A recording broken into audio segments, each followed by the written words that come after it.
Seguramente hayas escuchado que Frida Kahlo era una mujer libre, rebelde e independiente. Pero ¿y si te digo que eso solo es la imagen que nos quieren vender de ella? Hola chicos, bienvenidos un día más a mi canal. Yo soy Verónica, Verochan por aquí, soy periodista y artista. Y aquí en YouTube os cuento curiosidades sobre el arte y la cultura. Creo que de forma divertida y amena, porque a nadie nos gusta un tostón. Hoy vamos a hablar de Frida Kahlo, un personaje mega conocido dentro del mundo del arte y también dentro de la parte más comercial del arte. Especialmente conocida desde hace unos 10 o 12 años en España, creo que es bastante importante hablar de esta figura porque hay mucha desinformación al respecto. Y es que nos la han vendido como un personaje, como un referente del feminismo, y hay muchas características clave de su vida que quizás no estén tan acordes con este tipo de cosas. La cosa es que se ha romantizado su vida, que a ver, esto sí que es cierto que se hace con todos los artistas, porque si conociéramos exactamente cómo eran, seguro que no seguiríamos a ninguno. De hecho, ya os lo dije en el vídeo de Dalí, cuanto más leo sobre él, peor me cae. Y Frida no es que me caiga mal, porque la verdad que cuando conoces cosas de ella, muchas veces lo que sientes es más pena que otra cosa. Pero sí que es verdad que te das cuenta que como referente feminista, pues un poco cogido con pinzas, porque algunas acciones y algunas decisiones que tomaba no eran precisamente muy feministas. Y yo os digo que me cuesta hasta decirlo, porque es que me da esta rabia. Tuvo una vida tan triste que es como, jo, pobre mujer. Así que bueno, pues hoy os voy a contar algunas cosas de su vida para que la conozcáis mejor y para que podáis juzgar vosotros también. Algunas cosas creo que nos van a gustar y otras igual nos sorprenden porque no nos encajan con la imagen de libertad que nos han vendido. Así que bueno, pues vamos a empezar desde el principio, desde su infancia, desde su nacimiento. Frida Kahlo, Kahlo como podéis ver, pues no es un apellido mexicano y es que su padre era alemán, viajó a México a finales del siglo XIX y era un fotógrafo especializado en arquitectura. Esto le hizo trabajar también con los grandes arquitectos del momento. Sus orígenes también nos hacen ver, en cierta manera, pues que Frida no era de una familia humilde. No obstante, no era de la alta alcurnia como otros artistas que ya hemos visto y que veremos, porque es que la mayoría de artistas siempre venían de familias súper ricas. Pero sí que es cierto que Frida dentro de México pues era bastante pudiente. Bueno, Frida, su familia. Vivían en una casa bastante maja y tenían comodidades que la gente de a pie no podía tener. Y todo esto, luego le servirá como contraste, porque cuando viaja a Estados Unidos verá que en realidad es considerada casi una pueblerina o algo parecido. Porque el nivel de vida de la gente pudiente en Estados Unidos era mucho más alto y mucho más avanzado que el que ella estaba teniendo en México. Pero bueno, eso vendrá después. Ahora de momento vamos a hablar de su infancia. Frida sufre polio cuando tenía 6 años y se le quedan unas secuelas de por vida. Entre otras cosas, tiene una cojera bastante importante. Por cierto, así como dato, no sé si lo sabíais, pero Lorca también era cojo, no por la polio, por otras cosas, pero bueno, también que yo creo que es una cosa que no se suele conocer. Fueron varios hermanos y hermanas, lo que pasa que algunos murieron durante la infancia, pero bueno, más o menos se suelen contabilizar unos 6. Y aquí el punto positivo para Frida, que seguro que a muchos os suena, y es que ella cuando era más jovencita, sobre todo, aunque luego también lo hacía de más mayor, pero de más mayor iba ya por otros rollos, ahora os cuento, pero cuando era jovencita sí que solía jugar mucho con la androginia. Y hay una foto muy característica cuando era muy joven que sale con un traje de hombre, y es que cuando era joven solía hacer eso, cuando era una chavala solía vestirse de vez en cuando con ropa de tío. Con el tiempo, especialmente cuando empezó a salir con Diego Rivera, empezó a vestir ropa más tradicional, ropa típica mexicana, que serán uno de los símbolos que más la caracterizarán con el tiempo.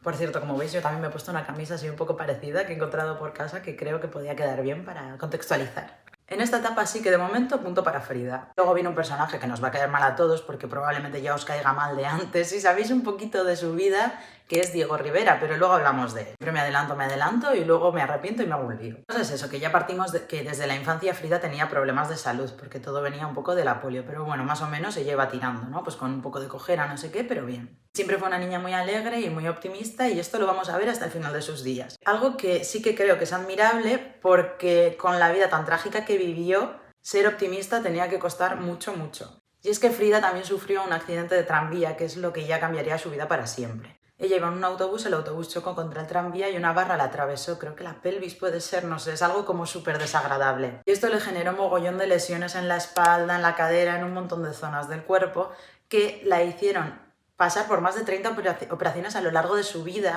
y mantenerse postrada en la cama muchísimo tiempo. De hecho, ese hecho de estar postrada en la cama fue lo que le llevó a pintar más, o al menos a pintar más en serio.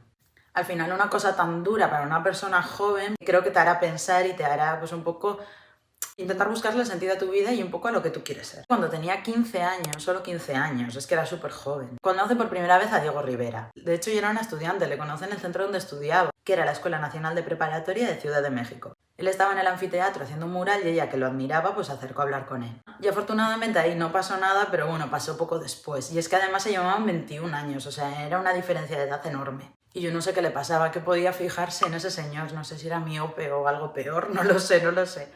Pero chicos, de verdad es que fijarse en este señor con esa cara y encima con una actitud que no sé qué era, si era más feo por fuera o por dentro, en fin. Que está feo meterse con el físico de la gente, pero yo creo que con el de Diego Rivera se puede. Total, que este vamos a decir que sería el punto clave en el que el feminismo de Frida empieza un poco ya a chocar. Y es que más tarde, cuando ya empieza a pintar en serio, busca a Diego para enseñarle sus obras y que él lo valore y bueno, pues que la conozca un poco más. Y es más o menos en este momento cuando ya inician una relación. Como os digo, ella era una chavalita y él ya era un señor ya curtido. De hecho, era bastante mujeriego. Y además era algo que ella sabía, no era tampoco una cosa que lo ocultara. Así que partimos de que Frida buscó a un señor que era mucho mayor que él, que además era un mujeriego y que luego tampoco lo trataría demasiado bien. Así que referente, pues bueno. Total, que sí, que ahora muchos igual pensáis, ya, bueno, pero Frida también tuvo muchos amantes. Y sí, Frida tuvo amantes, pero esto también hay que cogerlo con ciertos matices. Porque la cosa es que ella no era libre del todo. A ver, tenían también una relación un poco extraña, un poco rara, eso también es cierto. La cosa es que por lo que yo he estado leyendo, no sé si vosotros habéis leído otra cosa quizás, pero bueno, me he leído unas cuantas biografías de Frida y por lo que yo he leído, en esa época era bastante común que las mujeres, sobre todo artistas, tuvieran relaciones con otras mujeres. De hecho, eran consentidas por los maridos. Y este era el caso. A Diego Rivera le parecía bien que Frida estuviera con otras mujeres. Sin embargo, no le parecía bien que Frida tuviera amantes hombres. Si tenía algún mínimo acercamiento con un hombre, él entraba en cólera y lo veía como una competencia directa y se llenaba de celos. Y aún así, Frida siguió con él, porque tuvieron una relación tan tormentosa como cómplice. Entonces, pues eso fue una cosa muy tóxica. Ya os digo que su relación, desde luego, no se podía considerar algo feminista. Porque hasta qué punto todo esto era elección de Frida. Si él era el que mandaba lo que tenía que hacer y lo que no tenía que hacer. Es que es muy difícil considerarlo un referente cuando sabes estas cosas porque al final es que no podía ser un modelo a seguir. Entre los amantes que se conocen de Frida sí que es cierto que hay personajes de lo más llamativo. Os voy a decir los tres que son más conocidos. Uno es Isamu Noguchi, que era un escultor y director, creo que medio japonés, medio estadounidense. Otro era Trotsky, o Trotsky, no sé muy bien cómo decirlo, el político de la Unión Soviética que tuvo la movida con Stalin, que luego eran rivales y bueno, pues terminó como terminó porque le hacía la competencia directa. Y una de las más guays es Chabela Vargas, la cantautora. Aunque luego terminaron un poco regu, pero bueno, sí que es cierto que ella llegó a admitir que tenía una relación con Frida.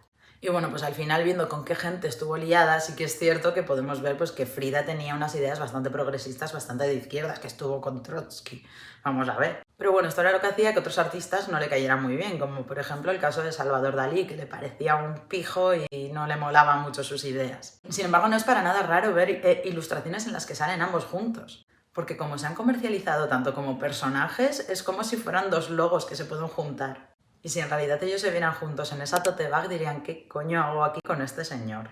Como os he dicho antes, también un poco unido a los pensamientos políticos de Frida, ella vio que aunque era una persona medianamente pudiente cuando estaba en México, cuando viajó a Estados Unidos, que viajó de la mano de Diego Rivera, ahí la cosa fue cambiando. Y es que el ambiente de Estados Unidos no tenía nada que ver con el mexicano. De hecho, ella en Estados Unidos tampoco tenía un nombre y en muchas ocasiones pasaba a ser la mujer de, porque Diego sí que tenía ya una trayectoria más amplia en el mundo del arte. Entonces, en estos viajes a Estados Unidos que hicieron sí que hay como 3 sitios clave que marcan un poco la vida de Frida. Uno de ellos es San Francisco, donde por fin la reconocen como artista y deja de ser un poco la mujer de y pasa a ser Frida Kahlo, la artista mexicana.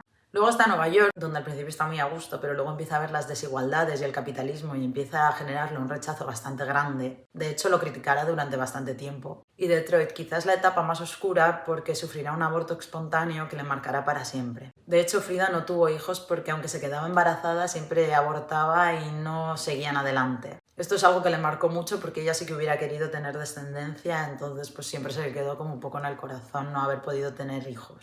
Así que la mezcla por no poder tener nunca hijos, sumado a los dolores y a todas las operaciones y los problemas de salud que tuvo, quedaron reflejadas claramente en sus obras. Y es que sus obras son súper crudas. Y si conocéis alguna de sus obras lo sabréis. No os imaginéis que porque ella vestía de colores y nos venden la figura de alegre y de libre, sus obras fueran a ser igual de alegres y de libres. Algunas son incluso incómodas de ver. Os dejo por aquí alguna para que las veáis, para que veáis alguna de sus obras más famosas, porque de verdad que a veces cuesta hasta mirarlas mucho rato. Y esto, unido a la comercialización que hemos dicho antes, hace que probablemente muchas personas que son fans de su imagen, de esa figura pues tan alegre, tan libre, tan feminista, no sé qué, cuando vean sus obras digan, joder, pues no me gustan nada. Porque claro, ahí en parte estamos viendo a la verdadera Frida, estamos conociendo un poquito más cómo fue su vida y cómo era ella, Y como no es esa figura tan romantizada y tan naif, pues no nos está gustando tanto. Y es que de verdad Frida se ha convertido prácticamente en un logo, en una imagen de tote bag, de... Si es que he visto hasta trapos de cocina con su imagen. ¿Qué pensaría ella? Es que poneos a pensar por un momento.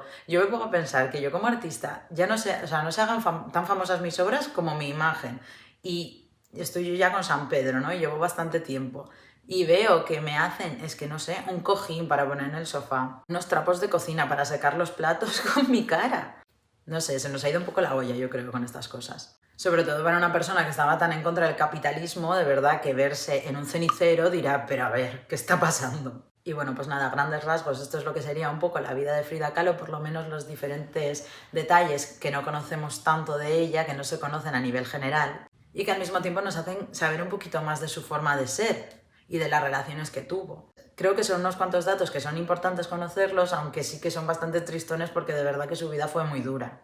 Es que se pasó sus últimos años postrada en la cama. También os digo, no sé cómo era capaz de pintar tumbada, porque yo lo pienso y es que haría cada mierda. Así como curiosidad, me leí una de las biografías de Frida en la cama, pues en plan cuando me iba a la cama, me iba a dormir, pues un ratito antes estaba leyendo lo mal que lo pasé. No os recomiendo leeros la biografía de Frida cuando os vais a acostar porque de verdad que es tan triste que me pasé toda la noche llorando, me acosté con los ojos hinchados y muy mal, porque es que además, aunque tú quieres, o sea, tú le ves esa actitud positiva que la mantiene durante toda su vida y que prácticamente no da frutos porque ella sigue sufriendo y sigue mal de salud y sigue recibiendo golpes por todos los lados. Entonces lo sientes tan injusto que te da tanta pena. No os he contado algo muy alegre, pero sí que os he contado algo que considero que es cierto y que es importante saber. Así que nada, pues esto ha sido todo y nos vemos en el próximo vídeo. Agur.